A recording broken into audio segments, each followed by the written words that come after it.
മുൻ നക്സലൈറ്റ് നേതാവും സുവിശേഷകനും എഴുത്തുകാരനുമൊക്കെയായ വെള്ളത്തൂവൽ സ്റ്റീഫന്റെ മരണവാർത്ത റിപ്പോർട്ട് ചെയ്ത ദിവസം കേരള വിഷൻ ന്യൂസിൽ ഞാൻ പ്രമുഖ മാധ്യമപ്രവർത്തകൻ ബൈജു ചന്ദ്രനെക്കുറിച്ച് പറഞ്ഞിരുന്നു. 1/4 നൂറ്റാണ്ട് മുൻപ് വെള്ളത്തൂവൽ സ്റ്റീഫനെ ഒരു പെരുമഴയത്ത് ഇൻ്റർവ്യൂ ചെയ്തതിനെക്കുറിച്ചായിരുന്നു അത്. കേരളത്തിലെ നക്സലൈറ്റ് പ്രസ്ഥാനത്തെക്കുറിച്ച് ചെയ്ത നിണച്ചാലൊഴുകിയ നാൾവഴികൾ എന്ന ഡോക്യുമെൻ്ററിയുടെ ഭാഗമായാണ് അന്ന് വെള്ളത്തൂവൽ സ്റ്റീഫനെ ഇൻ്റർവ്യൂ ചെയ്തത്. അതേക്കുറിച്ച് ഇപ്പോൾ ബൈജു ചന്ദ്രൻ സമൂഹ മാധ്യമത്തിൽ വിശദമായ ഒരു കുറിപ്പ് എഴുതിയിരിക്കുകയാണ്.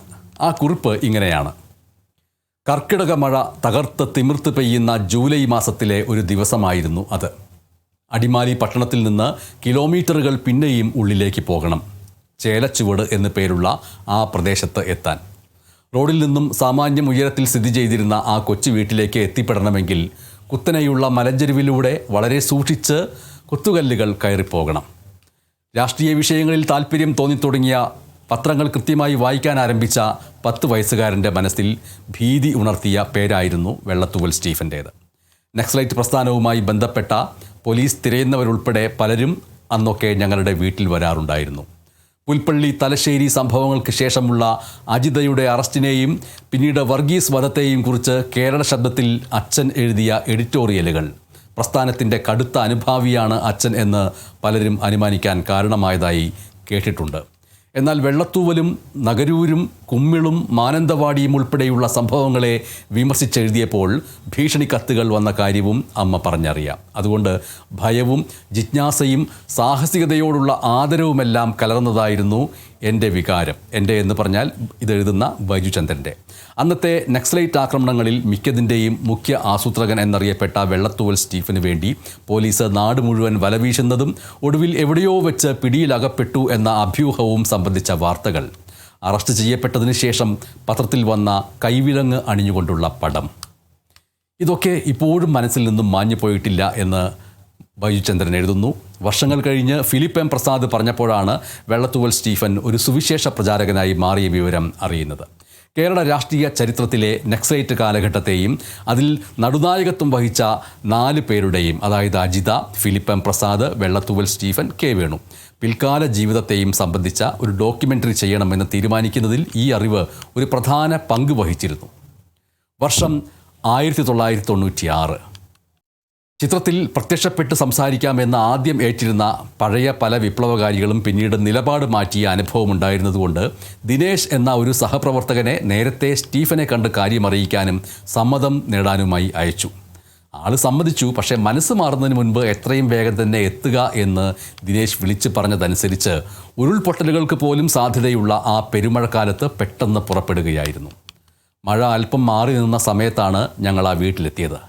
കൊടും ഭീകരനായ വിപ്ലവകാരിയുടെ മട്ടും ഭാവവും ഒന്നും തീരെയില്ലാത്ത സൗമ്യനും ശുദ്ധനുമായ ആ മനുഷ്യൻ ഭാര്യയും കൊച്ചുമകളുമൊത്ത് ഞങ്ങളെ ഹാർദമായി സ്വീകരിച്ചു.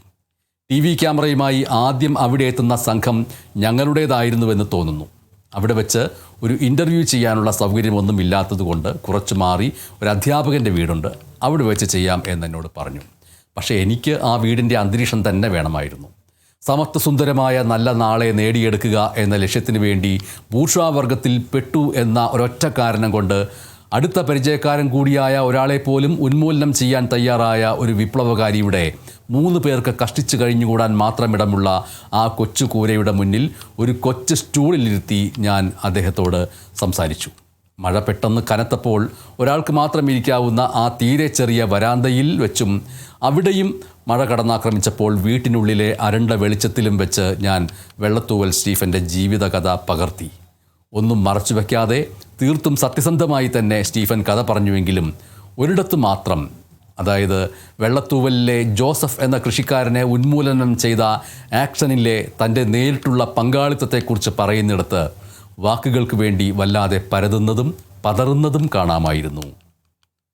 ജയിലിൽ വെച്ചുണ്ടായ മാനസിക സംഘർഷത്തെക്കുറിച്ച്, ബൈബിൾ വായന മനസ്സിന് വരുത്തിയ അത്ഭുതകരമായ പരിവർത്തനത്തെക്കുറിച്ച്, ജയിൽ വിമോചിതനായതിനു ശേഷമുള്ള ജീവിതത്തെക്കുറിച്ച്, വിവാഹത്തെയും കുടുംബത്തെയും കുറിച്ച് ഒക്കെ അദ്ദേഹം വാചാലനായി. നക്സലൈറ്റ് പ്രസ്ഥാനത്തിൻ്റെ വഴി ശരിയല്ല എന്ന ചിന്തയിൽ എത്തിച്ചേർന്നതിനെയും സുവിശേഷത്തിൻ്റെ വഴി സ്വീകരിച്ചതിനെയും കുറിച്ച് പറഞ്ഞു നിർത്തിയപ്പോൾ നേരം വല്ലാതെ ഇരുണ്ടിരുന്നു. ജയിലിൽ വെച്ച് എഴുതിയ 2 നോവലുകളുടെ കയ്യെഴുത്ത് പ്രതി ഞങ്ങളെ കാണിച്ചത് വല്ലാത്ത ആവേശത്തോടെയായിരുന്നു. അതിന് കുറച്ച് മാസങ്ങൾക്ക് ശേഷം കാണാനിടയായ അടൂർ ഗോപാലകൃഷ്ണൻ്റെ കഥാപുരുഷൻ എന്ന ഏറ്റവും പുതിയ ചലച്ചിത്രത്തിൽ ഇതിനോട് സമാനമായ ഒരു രംഗം കണ്ടത് ഞാൻ ഓർമ്മിച്ചു. വിപ്ലവകാരിയായ കുഞ്ഞുണ്ണി ജയിലിൽ നിന്ന് ഇറങ്ങിയ ശേഷം ഭാര്യയും മകനുമൊത്ത് കഴിയുന്ന കൊച്ചു വീട്ടിലേക്ക് ജഗദീഷ് അവതരിപ്പിക്കുന്ന ജേർണലിസ്റ്റ് കഥാപാത്രം വരുമ്പോൾ അയാൾക്ക് താൻ എഴുതിയ നോവലിൻ്റെ കയ്യെഴുത്ത് പ്രതി കാണിച്ചു കൊടുക്കുന്ന രംഗമായിരുന്നു അത്. ഏറ്റവും ചെറിയ വെളിച്ചത്തിൽ പോലും ക്യാപ്ചർ ചെയ്യാൻ കഴിയുന്ന ഡിജിറ്റൽ ക്യാമറയൊന്നും ഇല്ലാത്ത ആ നാളുകളിൽ ബീറ്റാ ക്യാമറ ഉപയോഗിച്ച് ഇന്ന് കൂടെയില്ലാത്ത ശങ്കരനാരായണൻ ഒരു ദൃശ്യം പകർത്തി. സ്റ്റീഫനും കുടുംബവും ഒരു ചിമ്മിനി വിളക്കിൻ്റെ വെളിച്ചത്തിലിരുന്ന് വേദപുസ്തകം വായിക്കുന്ന ആ ദൃശ്യത്തിന് വല്ലാത്തൊരു ഡെപ്ത് ഉണ്ടായിരുന്നു. ആസ്ബറ്റോസ് മേഞ്ഞ കൂരയുടെ മുകളിൽ മഴ വന്ന് പതിക്കുന്ന ഘോരാരവത്തിനിടയിലും തെളിഞ്ഞു കേൾക്കാൻ കഴിയുന്ന പാകത്തിൽ ശബ്ദം റെക്കോർഡ് ചെയ്ത സൗണ്ട് റെക്കോർഡിസ്റ്റ് ഹരിഹരദാസിനും നന്ദി. പിന്നീട് ഫ്രാൻസിലെ ബിയാറിറ്റ്സ് മേളയിൽ ഉൾപ്പെടെ പല സ്ഥലങ്ങളിലും നിറച്ചാലൊഴുകിയ നാൾവഴികൾ എന്ന ബൈജു ചന്ദ്രൻ്റെ ആ ഡോക്യുമെൻ്ററി പ്രദർശിപ്പിച്ചപ്പോൾ വെള്ളത്തൂവൽ സ്റ്റീഫൻ്റെ ആ ഖണ്ഡത്തിൻ്റെ പേരിൽ നല്ല അഭിപ്രായം പലരും പറഞ്ഞ കാര്യം താൻ ഓർമ്മിക്കുന്നുവെന്നും ബൈജു ചന്ദ്രൻ എഴുതുന്നു. തൻ്റെ ദൃശ്യമാധ്യമ ജീവിതത്തിലെ നാഴികക്കല്ലായി മാറിയ ആ ഡോക്ടറിയുടെ ചിത്രീകരണത്തിന് ശേഷം വെള്ളത്തൂവൽ സ്റ്റീഫൻ എന്ന ഇന്നലകളിലെ വിപ്ലവകാരിയെ നേരിൽ താൻ കണ്ടിട്ടില്ല എന്ന് ബൈജു ചന്ദ്രൻ സാമൂഹ്യ മാധ്യമത്തിൽ എഴുതുന്നു.